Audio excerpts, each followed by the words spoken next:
How's it going, everybody? It's Hayden here. Welcome back to the channel. Thanks for clicking on the video. Just gets me more views.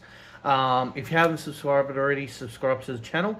Now, back on what we're on to today's episode. So this is basically going over what my recent purchase was, because I did buy a new car, and what has to be done. So I'm going to go in today of what it is, why I bought it, what needs to be done, and what plans I have for it.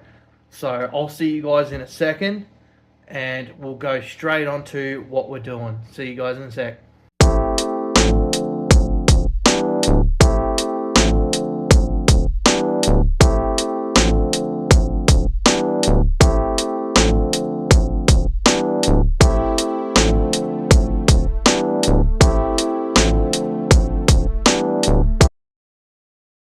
Alright guys, so if you haven't seen from the quick little slideshow I put together, it's a 2007 Subaru WRX Impreza, the Wagon model. The reason why I chose to buy something like that is you get a lot more room compared to the sedan in boot space, and if I need to put bigger stuff in there, I can just fold the seats down, and it's a lot better on the kids, especially if you've got a family. It has the 2-litre boxer engine, which is the EJ20 or 205. They have many variants of that engine, but I've got the EJ20, which is the 2-litre. Originally naturally aspirated, but before my ownership, someone did decide to turbo it. I'm not 100% what the shop did or anything. It looks like a home job to me. There is a lot of issues in it, but we'll go through that and then I'll explain to you a little bit further. The other reason I decided to get it is because I got rid of the Corolla and need transportation for work, of course, and I just wanted to get something that's more relatively easier to get aftermarket parts compared to the Corolla. As the Corolla with the 2Z RFE engine, there were parts available because a lot of the engine itself shared what's in the Lotus Exige. If you don't know, Toyota do make their engines for that model specifically, but you were paying top dollar compared to what I've got now, which you can get parts from basically anywhere, because there's only certain aftermarket manufacturers, companies that would do that. And I've always had a thing for the for WRXs. It's always had a place in my heart of ownership, other than the icon cars, so Supra, Toyota Supra, R34 Skylines, GTRs, all that type of stuff, and RX-7s. So it's always had a place, and I knew going into it originally, when going to look at the vehicle, I knew there was going to be issues, as in my retrospect, putting it up for that price was guaranteed that there would have been some issues. So I went in there lighthearted and did a full inspection over it, and I got it $1,000 cheaper of what the person was asking. So it worked out well, because I put that money into fixing these issues, even though every day I go through it, there's more issues coming up, which we'll go to that in the next segment. So I'll see you guys in that segment.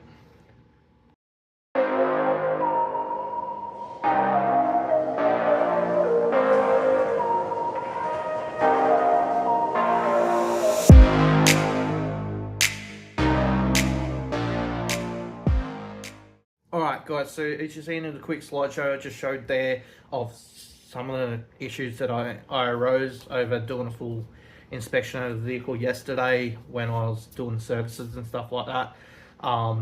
The major concern is for me, there was a wheel bearing, which I've got that ready to go. I'll be putting that in tomorrow morning. Wheel bearing for the rear driver's side, it's gone. So I'm replacing that straight off the bat, so it's driving safe. Second issue that I came up to, which made me lose my biscuit a little bit.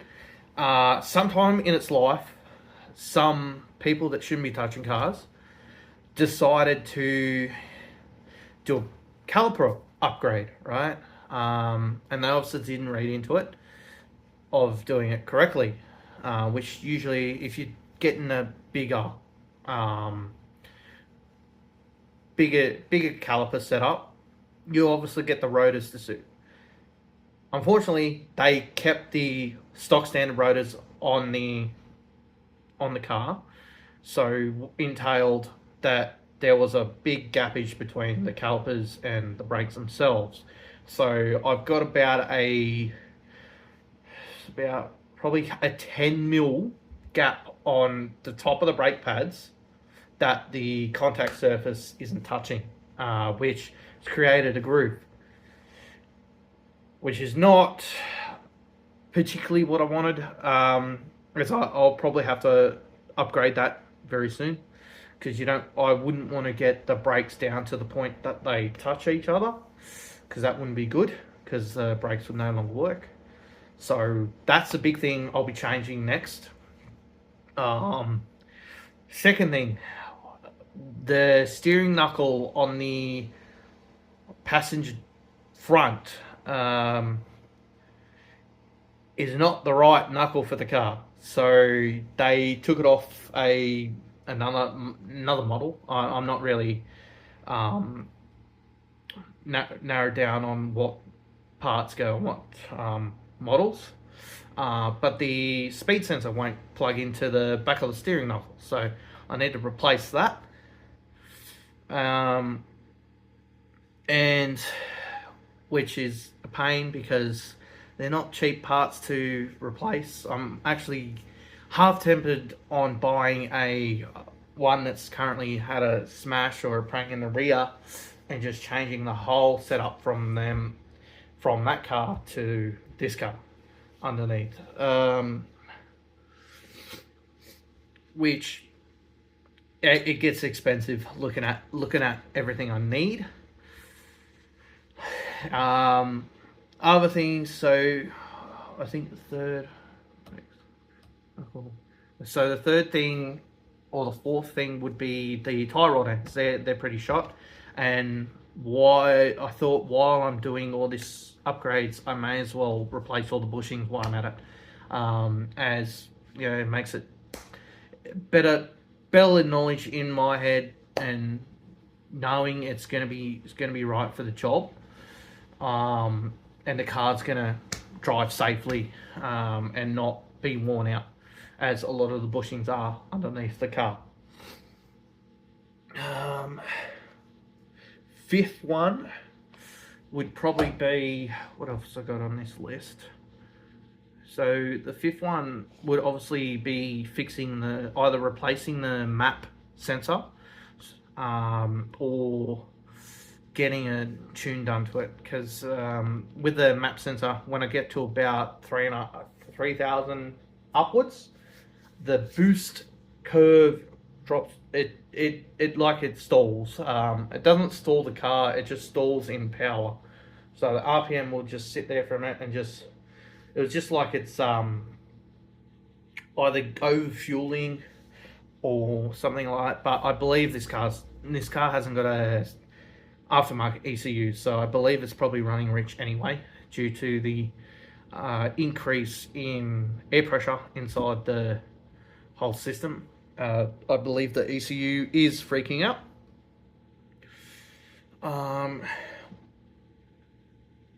And other than that, replacing most of the hoses and making sure this engine ain't going to blow up, as a lot of EJs are known to do that, if they're not maintained properly, of course. I've seen EJs go for as long as they've been driving on the same same head gaskets, 90s models, and that's just to do with maintenance. So that's another thing that I'm looking into.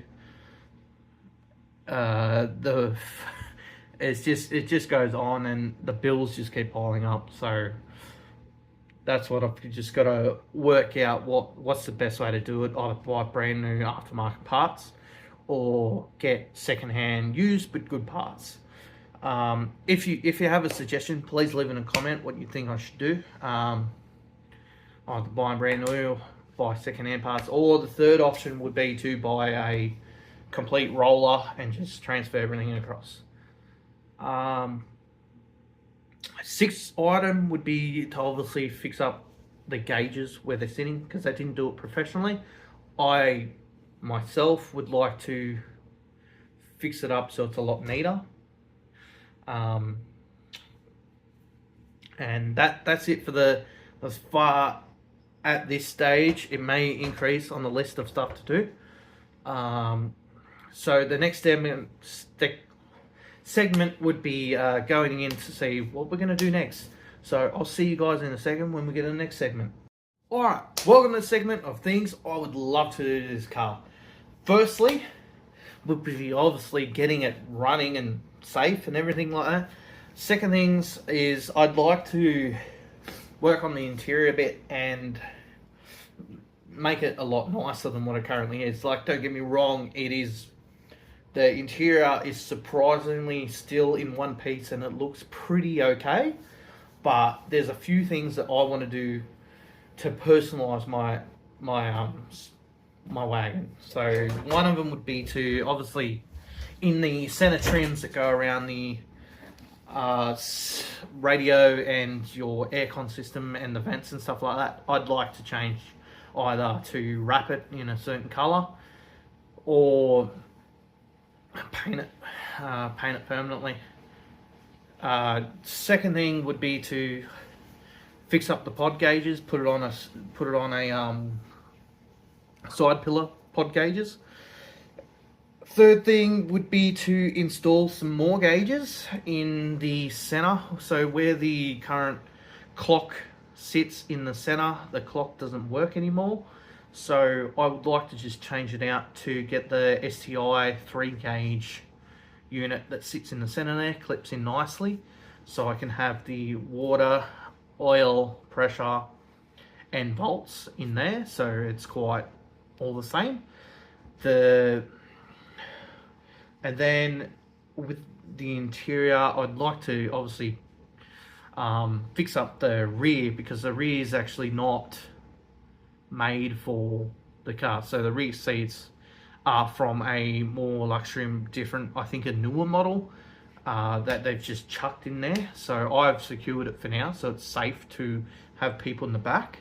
But I'd like something that's more permanent, so I'd be like to fix them and I'd maybe get them reupholstered and stuff like that. I'd like to get some aftermarket racing seats, possibly would be Brides. I do like the blue Brides, so I'd probably go with that, because I'm going with a blue, black and silver theme, but I'm going to keep it clean. And then also rims, obviously, to change rims, because the standard ones, yeah, I'm not a super fan of them. I know some people are.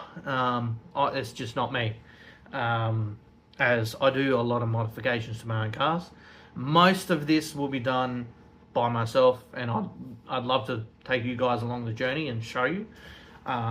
It's a bit hard when you're doing it all by yourself and filming, and when you go to a place, it's a lot hard to set up in certain areas, especially on my parents' property. It's a lot harder to set up.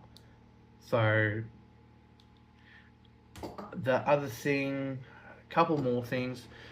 Mainly we're going into now the engine bay. So clean up the whole engine bay, take the inlet manifold off, give that a clean, give that a wrinkle paint, just to make it look a lot tidier and neater. As I do eventually would like to take it to shows and get judged on those. So that's the plan, to get that nice and nice looking, so everything is perfect. And then we've also got paint. We're going to paint the roof a bit as the paint's starting to peel off. Probably get front new rebars as they're a bit had it, starting to crack, and they got a lot of gutter ash and that, so I'm just trying to fix things up. But this is all going to come in time. This ain't going to be straight away guns ho all in. The main thing going guns ho would be making the car safer than what it is. Like, don't get me wrong, it is a car that is safe to drive at the moment, but you can always make a car safer. So that's my plan, is to try and get it as safe as I can for me and my family, and for other road users out there. You may not think of others, you may just think of yourself in that, but in my aspect of driving, it's always the other people that you got to be worried about. Because if you lose control of the car due to something breaking, you can either hurt yourself or others. So that's my main goal. Other things to look at would be just mainly exterior modifications. I've already got all the suspension work, so I've got all the shocks. So it's got max speeding rod coilovers at the moment, around all 4. It's got the turbo on it, which is a TDO 5. Titanium equal length headers to a 4-inch system that goes to a 4-inch cannon. So that's it for modifications. So this is a segment of what I've already done to car. So the front and top radiator hoses, they decided to leave the party and deteriorate, so I replaced all that. I've done a full service over the vehicle, other than the spark plugs, because they were changed recently, which I did check. Coolant flush, oils are changed, fuel filters changed. I've also fixed up the hack job that they did underneath, best we can for now, until we design something else. What else? Just thinking. And yeah, we've just checked over the whole vehicle, make sure it's safe. We're doing the wheel bearing tomorrow, so that's another thing ticked on the list. But if any of you guys do have a list similar to myself that just never ends, it's a good idea to just put it on a document on your computer, or a list that you have. Just say you have everything, you just tick it off, say I've done this. It's just like accomplishments.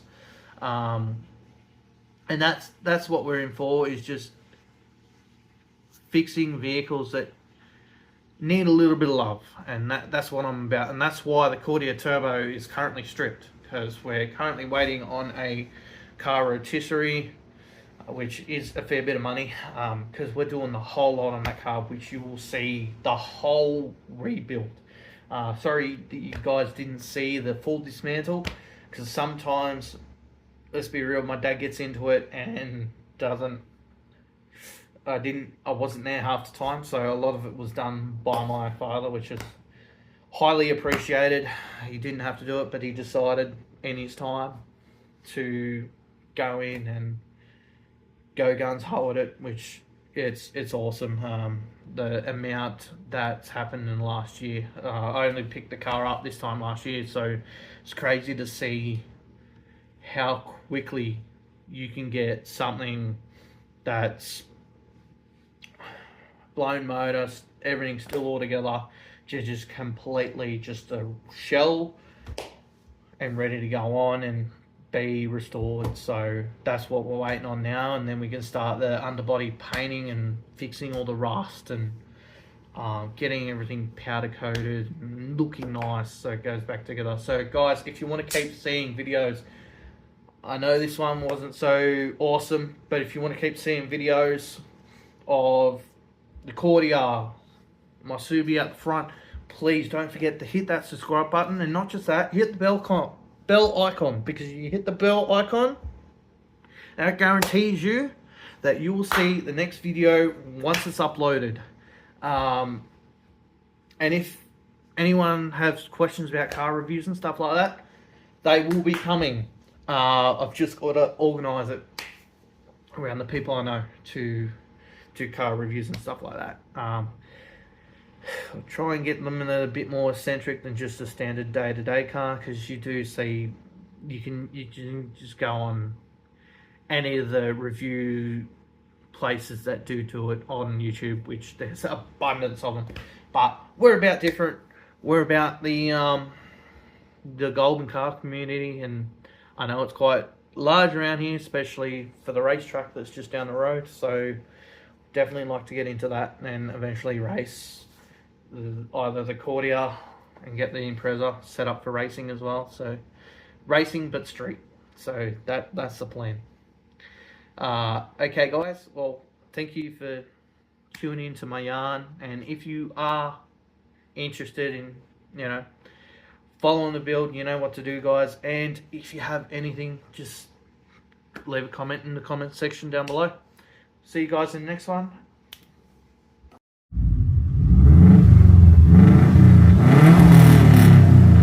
Jesus. Right, hold it on.